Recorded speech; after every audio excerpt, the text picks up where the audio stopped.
तो पिछला वाला जो वीडियो था वो हमने बनाया था कि सन का मास किस तरह से कैलकुलेट करना है। तो आज का जो टॉपिक होगा वो होगा न्यूट्रॉन स्टार। ठीक है, तो आज हम देखेंगे कि न्यूट्रॉन स्टार किस तरह से बनते हैं, वो काम कैसे करते हैं और उनकी प्रॉपर्टीज क्या है। तो ये सारी चीजें आज हम लोग जानने वाले हैं। ठीक है, तो शुरू करते हैं।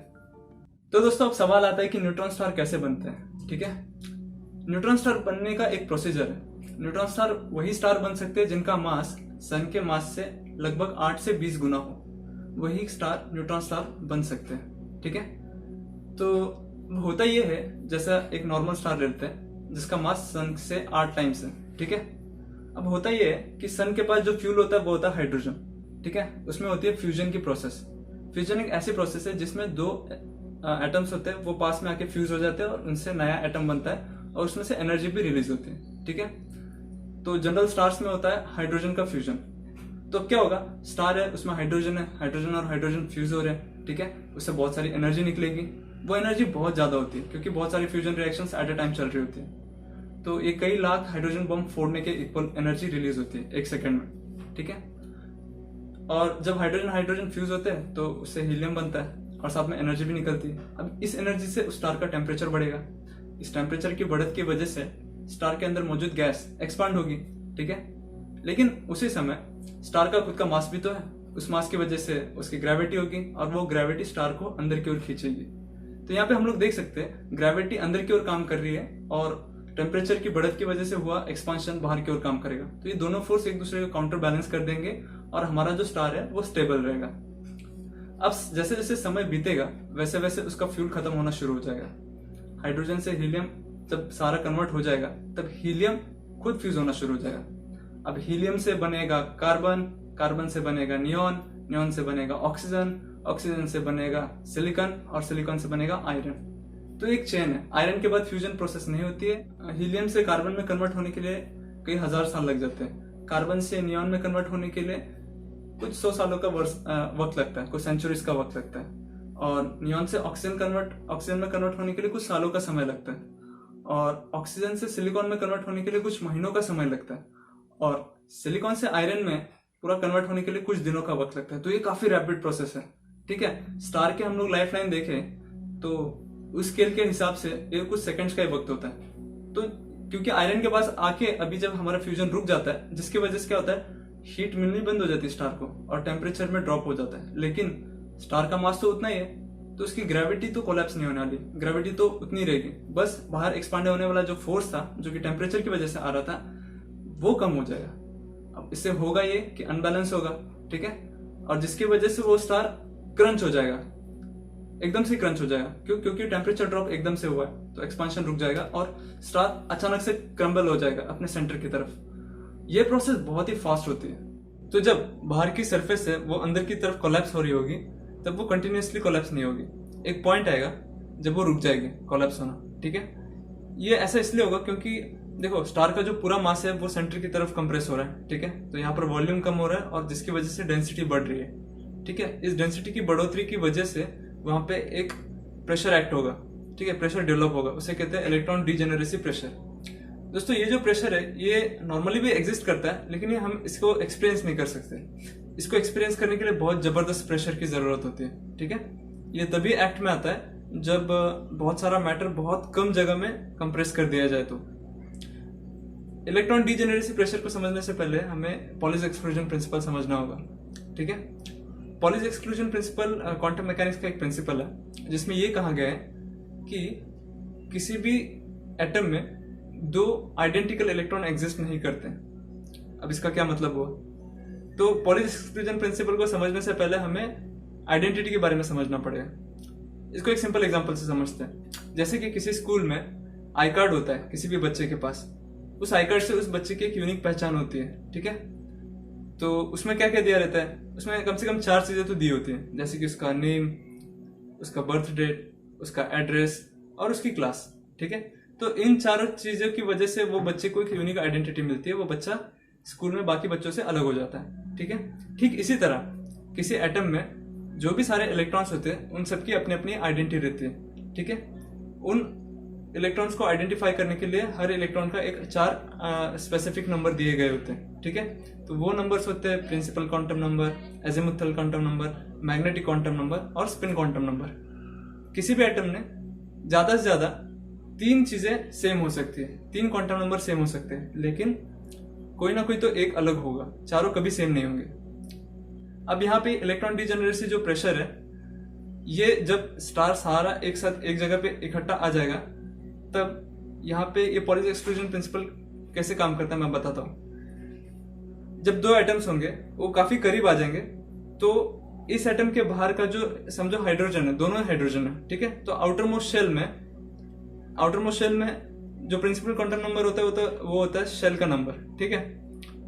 इसके ऊपर मैं सेपरेट वीडियो बनाऊंगा। अभी के लिए इतना समझ लो कि दोनों अगर एटम सेम है और उनके बाहर के जो इलेक्ट्रॉन सेम है दोनों के दोनों, ठीक है, उनके सारे क्वांटम नंबर सेम है, तो वो आपस में ओवरलैप नहीं कर पाएंगे। क्यों नहीं कर पाएंगे? क्योंकि यहाँ पे पॉलीज एक्सक्लूजन प्रिंसिपल उसको अपोज करेगा। ओवरलैप कर रहे हैं मतलब क्या हो रहा है, इस एटम का इलेक्ट्रॉन का ऑर्बिट और इस एटम का इलेक्ट्रॉन का ऑर्बिट ओवरलैप करेंगे, तो एक ही जगह पर 2 इलेक्ट्रॉन आ जाएंगे, ठीक है। तो इससे क्या होगा, इससे हमारा पॉलीज एक्सक्लूजन प्रिंसिपल टूटेगा, क्योंकि वो कह रहा है कि एक एटम के ऑर्बिट में 2 सेम आइडेंटिटी वाले इलेक्ट्रॉन नहीं हो सकते, क्योंकि इस एटम का भी इलेक्ट्रॉन सेम है और इस एटम का भी इलेक्ट्रॉन सेम है। पॉलीज एक्सक्लूजन प्रिंसिपल को ठीक से समझने के लिए मैं अलग से एक वीडियो बनाऊंगा। अभी फिलहाल के लिए इतना समझ लो कि इलेक्ट्रॉन डीजेनरेसी जो प्रेशर होता है वो पॉलीज एक्सक्लूजन प्रिंसिपल के ऊपर आधारित है। ये प्रेशर बहुत ज्यादा होता है, ठीक है। अगर अभी भी ये कंसेप्ट नहीं समझ में आया तो इसको एक बहुत ही आसान तरीके से समझ लो।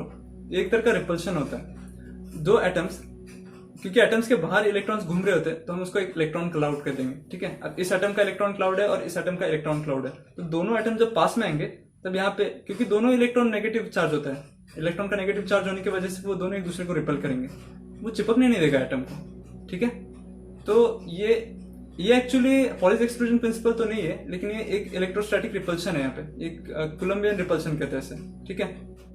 अब जो पॉलीज एक्सक्लूजन प्रिंसिपल था, ठीक है, और इलेक्ट्रॉन डीजेनरेसी जो कि हमने अभी अभी जाना है, ये जानने की जरूरत इसलिए क्योंकि क्या होगा, ग्रेविटी की वजह से जब स्टार पास में आएगा तब वहां पे कंप्रेशन बहुत जबरदस्त होगा, ठीक है। और ये कंप्रेशन एक हद तक आके रुक जाएगा। कौन सी हद होगी? जहां पे इलेक्ट्रॉन डीजेनरेसी फोर्स जनरेट हो जाएगा, मतलब एटम्स इतने ज्यादा पास आ जाएंगे दबने की वजह से, तब वहां पे एक्चुअल में हमें इलेक्ट्रॉन डीजेनरेसी फोर्स एक्सपीरियंस होगा। अब क्या होगा, ये इस तरह से होता है कि बहुत बड़ा स्टार है, वो अचानक से एकदम पास में आके एकदम रुक गया इलेक्ट्रॉन डीजेनरेसी फोर्स की वजह से, ठीक है। तो इस वजह से क्या होगा, एक शॉक वेव जनरेट होती है बाहर की ओर। देखो, इसको इस तरह से इमेजिन करना है, ग्रेविटी इस तरह से पास में लाएगी एटम्स को, जैसे ही मैं इसके पास में लेके आऊंगा तो मुझे एक रिवर्स शॉक वेव मिलती है। मेरा हाथ, क्योंकि मैंने एक्शन लगाया तो रिएक्शन भी मिलेगी, ठीक है।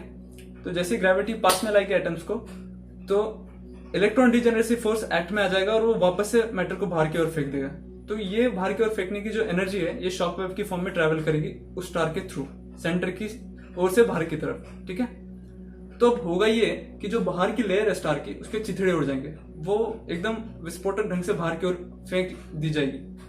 जैसे ही वो बाहर फेंक दी जाएगी, वो एक रिवर्स शॉक वेव भेजेगी सेंटर की तरफ, ठीक है। तो इस प्रोसेस में स्टार का काफी सारा मास उड़ जाता है, ठीक है, शॉक वेव की वजह से।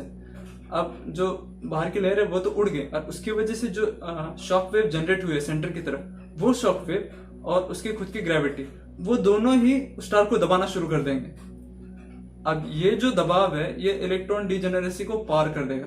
तो होगा ये कि जो स्टार के अंदर मौजूद एटम थे, जिसमें इलेक्ट्रॉन घूम रहा था उस एटम के इर्द गिर्द, वो अब न्यूक्लियस के पास आना शुरू हो जाएगा, और एक समय पर वो न्यूक्लियस में गिर जाएगा इलेक्ट्रॉन, और प्रोटॉन के साथ फ्यूज होकर न्यूट्रॉन बना देगा। तो ऐसे सारे एटम्स जो होते हैं, उनके इलेक्ट्रॉन्स न्यूक्लियस में चले जाएंगे और वो प्रोटॉन के साथ रिएक्ट करके न्यूट्रॉन में तब्दील हो जाएंगे, ठीक है। अब देखो, अब हमारे पास सारे के सारे न्यूट्रॉन से बच जाते हैं, इसलिए इस स्टार को कहते हैं न्यूट्रॉन स्टार। अब ये न्यूट्रॉन स्टार इतना खास क्यों है? ये इतना खास इसलिए है क्योंकि इसकी डेंसिटी बहुत ज्यादा बढ़ जाएगी, अरबों टाइम्स बढ़ जाएगी। कैसे? तो देखो, जो हमारा एटम होता है, एटम में 99.99% स्पेस जो होता है वो खाली होता है, उसमें वैक्यूम होता है। इसका एक स्केल है कि एटम जो है उसका डायमीटर उसके न्यूक्लियस के डायमीटर से 10,000 टाइम्स ज्यादा होता है, ठीक है। हम लोग इसको एक पर्सपेक्टिव से देख सकते हैं कि मान लो कि हमारे पास एक कंचे, एक मार्बल है, ठीक है। मार्बल अगर उसका डायमीटर 1 सेंटीमीटर का है, ठीक है, उसको हम लोग रखेंगे सेंटर में, तो जो एटम का साइज होगा वो साइज होगा 100 मीटर का डायमीटर का। मतलब आप इमेजिन करो कि 100 मीटर डायमीटर का एक स्फीयर है, ठीक है, और उसके सेंटर में 1 सेंटीमीटर डायमीटर का एक मार्बल रख दिया जाए, तो वो मार्बल होगा उसका न्यूक्लियस, और वो जो एटम होगा वो उसकी एक्चुअल साइज होगी, ठीक। अब इससे हमें पता चलता है कि एटम में जो काफी सारा जो स्पेस होता है वो खाली होता है, ठीक है। 99.99% जो स्पेस है वो खाली होता है। अब न्यूट्रॉन स्टार के मामले में होता ये है कि जब दूर घूमने वाला इलेक्ट्रॉन जब न्यूक्लियस के पास आ जाता है तो बीच का जो स्पेस है वो यूटिलाइज हो जाता है, और वो इलेक्ट्रॉन प्रोटॉन के साथ फ्यूज होकर न्यूट्रॉन बना देता है। तो इसी वजह से सारा का सारा मैटर बहुत ही कम जगह में समेट लिया जाता है, जिसकी वजह से न्यूट्रॉन स्टार की डेंसिटी बहुत ज्यादा बढ़ जाती है। हम लोग इमेजिन नहीं कर सकते इतनी बढ़ जाती है, ठीक है। इसलिए न्यूट्रॉन स्टार्स जो होते हैं वो कमाल के होते हैं। उनकी इन्हीं डेंसिटी की वजह से उसके पास काफी सारी खूबियां आ जाती है, जैसे कि strong gravitational field, strong magnetic field, उसका स्पिन है वो बहुत कमाल की प्रॉपर्टी है, ठीक है। उस स्पिन की वजह से उसका एक खुद का अलग कॉन्फ़िगरेशन है, जैसे पल्सार्स कहते हैं, ठीक है। तो अभी हम लोग कुछ प्रॉपर्टीज के बारे में डिस्कस करेंगे न्यूट्रॉन स्टार की। उसकी सबसे पहली प्रॉपर्टी ये है कि उसका मैग्नेटिक फील्ड। न्यूट्रॉन स्टार का मैग्नेटिक फील्ड 10⁻11 टेस्ला है, ठीक है। अब ये नंबर इतना बड़ा है, इतना बड़ा नंबर है कि आप लोग गेस कर सकते हैं कि जो हमारी अर्थ है, अर्थ की मैग्नेटिक फील्ड, ठीक है, वो है 5 × 10⁻⁵ टेस्ला, ठीक है। अब 10⁻⁵ टेस्ला अर्थ की मैग्नेटिक फील्ड है और न्यूट्रॉन स्टार की मैग्नेटिक फील्ड है 10⁻11 टेस्ला। तो ये काफी ज्यादा डिफरेंस है, 10⁻16 के ऑर्डर का डिफरेंस आ गया, सॉरी 16 के ऑर्डर का डिफरेंस आ गया, ठीक है। अब सवाल आ सकता है कि 1 टेस्ला कितना होता है, ठीक है। तो देखिए 1 टेस्ला मतलब 10,000 गॉस, ठीक है। अब 1 गॉस क्या होता है, हमारी जो पृथ्वी है उसकी जो मैग्नेटिक फील्ड है वो आधे गॉस के बराबर है। तो इससे आप समझ सकते हैं कि 1 गॉस में लगभग हमारी पृथ्वी के डबल मैग्नेटिक फील्ड, मतलब उसकी स्ट्रेंथ की फील्ड आ जाएगी, ठीक है। और ऐसे जब 10,000 गॉस मिलाएंगे तब 1 टेस्ला बनता है। और जो न्यूट्रॉन स्टार है उसके मैग्नेटिक फील्ड 10⁻11 टेस्ला है। ये बहुत ही बड़ा नंबर है। इसको हम लोग फिजिकल पर्सपेक्टिव से देखें तो ये इतना स्ट्रांग है कि अगर हमारी पृथ्वी से कई हजारों किलोमीटर की दूर पे भी अगर ये न्यूट्रॉन स्टार हुआ तो उसकी मैग्नेटिक फील्ड की वजह से हमारी पृथ्वी के सारे टेलीकम्युनिकेशन के जो कंपोनेंट्स है, इलेक्ट्रॉनिक्स है, सारे के सारे खराब हो जाएंगे, सब बंद पड़ जाएंगे। तो वो इतना स्ट्रांग है, ठीक है। अब जो अगली प्रॉपर्टी आती है वो है उसकी डेंसिटी। तो न्यूट्रॉन स्टार एक्चुअली इसी के लिए फेमस है। न्यूट्रॉन स्टार की जो डेंसिटी होती है वो कमाल की 10⁻11 kg/cm³ होती है। हाँ, ये बड़ा काफी ज्यादा डेंसिटी है कि 1 cm³ में, मतलब जो हमारा शुगर का जो क्यूब होता है उस शुगर क्यूब में 10⁻11 kg समा सकते हैं। ये काफी बड़ा नंबर है। इसको इस तरह से आप इमेजिन कर सकते हैं कि समझ लो एक माउंट एवरेस्ट को अगर हम लोगों ने एक कप में, पूरा एक माउंट एवरेस्ट जिसके हाइट 8,443 मीटर्स है, ठीक है, इतना बड़ा माउंट एवरेस्ट अगर हमने इसको कंप्रेस कर दिया और उसको एक चाय के कप में डाल दिया तो जो डेंसिटी होगी वो होगी न्यूट्रॉन स्टार की डेंसिटी। तो बहुत ज्यादा डेंस है ये ऑब्जेक्ट। ये इतना ज्यादा डेंस है इसलिए हमें ये नहीं पता कि जो न्यूट्रॉन स्टार है उसके कोर में क्या है। सतह पर इसकी डेंसिटी इतनी है लेकिन कोर में तो ये और भी ज्यादा डेंस है। हम ये नहीं जानते कि उसके कोर में क्या है। हम लोगों ने अंदाजा लगाया है कि न्यूट्रॉन स्टार के जो कोर है उसमें क्वार्क्स है, सिर्फ क्वार्क्स है, वहां न्यूट्रॉन्स भी नहीं है, ठीक है, क्योंकि वहां पे न्यूट्रॉन डीजेनरेसी को भी पार कर चुका होगा उसका जो कोर है, ठीक है। वहां पे सिर्फ क्वार्क्स होंगे। इसे क्वार्क ग्लूऑन प्लाज्मा का भी नाम दिया गया है। तो ये एक हाइपोथेसिस है। हम जानते नहीं है कि न्यूट्रॉन स्टार के सेंटर में क्या है, हमारे अजम्पशंस है ये सब, ठीक है। अब अगली जो कमाल की प्रॉपर्टी है वो है उसकी ग्रेविटी, ठीक है। तो दोस्तों न्यूट्रॉन स्टार जो है वो इतने ज्यादा स्ट्रॉन्ग ग्रेविटेशनल फील्ड रखते हैं अपने साइड में कि वो लाइट को भी मोड़ लेते हैं। हालांकि सबसे ज्यादा strong gravitational field black holes की होती है, क्योंकि ब्लैक होल के इवेंट हॉरिजन के अंदर एक बार लाइट चली गई तो लाइट वापस नहीं आ सकती, ठीक है। लाइट वापस नहीं आएगी, ठीक है। यानी कि समझो यहाँ पे एक ब्लैक होल है और यहाँ से लाइट का बीम पास हो रहा है और ये अब यहाँ पे ब्लैक होल है, ठीक है। तो ये अगर यहाँ से जाना चाहे, क्योंकि अभी इवेंट हॉरिजन में, मतलब ब्लैक होल के अराउंड एक एरिया होता है जिसे इवेंट हॉरिजन कहते हैं। इवेंट हॉरिजन के अंदर अगर ये लाइट घुस गई तो ये आगे नहीं जा पाएगी, ये अंदर ही चल जाएगी, इसमें ब्लैक होल के अंदर समा जाएगी, ठीक है। लेकिन समझो कि मान लो यहाँ पे एक न्यूट्रॉन स्टार है, ठीक है। तो अगर यहाँ से लाइट वेव जाएगी तो न्यूट्रॉन स्टार के ग्रेविटेशनल फील्ड की वजह से लाइट वेव्स की डायरेक्शन चेंज हो जाएगी। तो इन लाइट वेव्स को बहुत ज़्यादा एंगल से मोड़ता है। हालांकि हमारा सन भी है, वो भी लाइट वेव्स को मोड़ लेता है, लेकिन जो डेविएशन है, मतलब लाइट के मुड़ने का जो एंगल है, वो काफ़ी कम है। जो न्यूट्रॉन स्टार है उसकी एक सबसे कमाल की प्रॉपर्टी है उसका स्पिन। ठीक है, तो देखो, हमने उसकी ग्रेविटी देख ली, हमने उसका मैग्नेटिक फील्ड देख लिया, हमने उसका डेंसिटी भी देख लिया। ये तीनों काफ़ी कमाल के और काफ़ी बेजोड़ प्रॉपर्टीज है।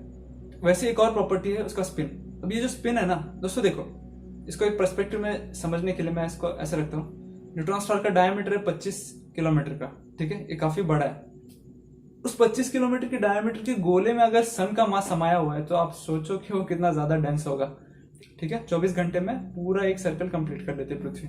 ठीक है, वहीं पे जो न्यूट्रॉन स्टार है, न्यूट्रॉन स्टार एक सेकेंड में कई बार घूम लेता है, 30 बार, 40 बार, 50 बार, डिपेंड करता है। ठीक है, अब तक का जो सबसे fastest neutron star, rotating neutron star जो हमें मिला है, उसकी स्पीड है लगभग 716 रोटेशंस पर सेकेंड। तो आप इमेजिन करो कि 25 किलोमीटर का स्टार, ठीक है, वो अगर इतनी स्पीड से घूम रहा है, हमारे पंखे से भी ज्यादा स्पीड हो गई हो। 716 रोटेशन पर सेकेंड का मतलब है लगभग 43,000 टाइम्स पर मिनट, 43,000 आरपीएम। तो ये स्पीड इतना ज्यादा है कि हमारा जो मेटल कटिंग मशीन होता है ना, उससे भी ज्यादा तेज घूमता है। जो ड्रिल मशीन होती है उससे भी ज्यादा तेज घूमता है। तो आप इमेजिन करो कि उसके सरफेस पर जो टेंजेंशियल वेलोसिटी रहेगी, मतलब न्यूट्रॉन स्टार जब घूम रहा है अपनी एक्सिस के अबाउट, तो उसका जो सरफेस होगा, सरफेस के ऊपर जो टेंजेंशियल वेलोसिटी होगी, ठीक है, वो कितनी ज्यादा होगी, और उसकी जो आउटर सरफेस है उस पर कितना ज्यादा सेंट्रीफ्यूगल फोर्स लग रहा होगा।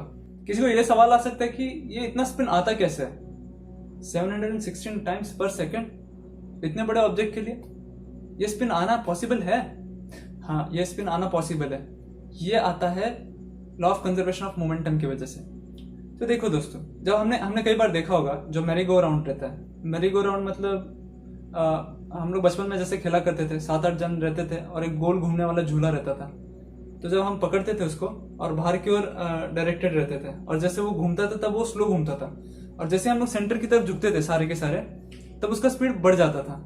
ठीक है, तो यहाँ पे मोमेंटम का, यहाँ पे law of conservation of momentum apply हुआ है। जब बाहर था तब उसका मोमेंट ऑफ इनर्शिया ज्यादा था, और जब सारे बच्चे अंदर की ओर आ गए तो उसका मोमेंट ऑफ इनर्शिया कम हो गया। मोमेंट ऑफ इनर्शिया कम हुआ है, लेकिन उसकी वेलोसिटी बढ़ गई। ये इसका कंपेंसेशन था। तो ये था law of conservation of momentum. जब न्यूट्रॉन स्टार बड़ा होता है तब उसकी स्पीड कम होती है एक नॉर्मल स्टार की तरह, लेकिन वो अचानक से बहुत छोटा हो जाता है। उसकी वजह से अब उसको वो जो सारा मोमेंटम है वो उसको इतने छोटे साइज में कंपेंसेट करना है, तो उसको अपनी खुद की वेलोसिटी बढ़ानी पड़ती है। ठीक है, ये अपने आप बढ़ जाती है वेलोसिटी। तो ये एक रीजन है जिसकी वजह से उसका स्पिन काफी ज्यादा तेज होता है। ठीक है, कभी कभी हमें शक होता है कि ये असली है या फिर बस इक्वेशंस में निकली हुई बातें। ठीक है, असल में जो न्यूट्रॉन स्टार्स थे उनको एक टेलीस्कोप से खोजा गया था, क्योंकि वो बार बार फ्लक्चुएट हो रहा था, वो घूम रहा था उसके स्पिन की वजह से, और उसकी स्ट्रॉन्ग मैग्नेटिक फील्ड की वजह से उसमें से रेडिएशंस निकल रहे थे। ठीक है, रेडिएशंस निकलने का अलग रीजन है। रेडिएशंस उसके पोल से निकलते हैं न्यूट्रॉन स्टार के। ठीक है, उसके ऊपर मैं अलग से वीडियो बनाऊंगा। तो जब वो घूम रहा था तब, अब जब वो रेडिएशन निकल रही थी तो घूमते समय वो रेडिएशन पृथ्वी की तरफ आई थी और वो ऐसे चलेगी। हमारी अर्थ यहाँ पे थी, तो जब ये घूमता है ऐसे, तो इसकी जो रेडिएशन है पृथ्वी की ओर आई थी, तब वो हमें फ्लैश दिखाई देता है। तो जब वो घूम के इधर से निकल जाएगा ऐसा उसकी रेडिएशन, तब हमें वो दिखाई नहीं देगा, और फिर घूम के वापस आएगा तो पृथ्वी पर वो रेडिएशन फिर से गिरेगी तो फिर से फ्लैश दिखेगा।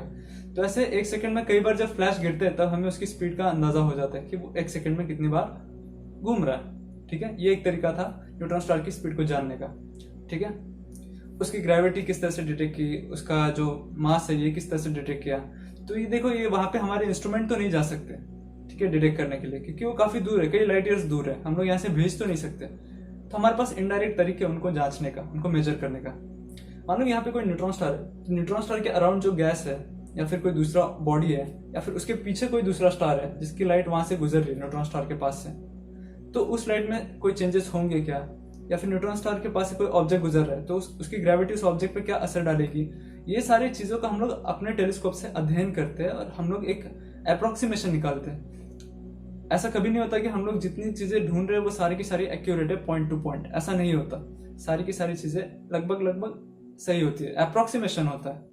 अब सवाल सबसे इंपॉर्टेंट ये आता है कि ठीक है भाई, हमने तो ये जान लिया कि न्यूट्रॉन स्टार है, फलाना है, उसके ऐसी प्रॉपर्टीज है, वो है, ऐसा है। असल में ऐसा कोई स्टार है जो हमने देखा है?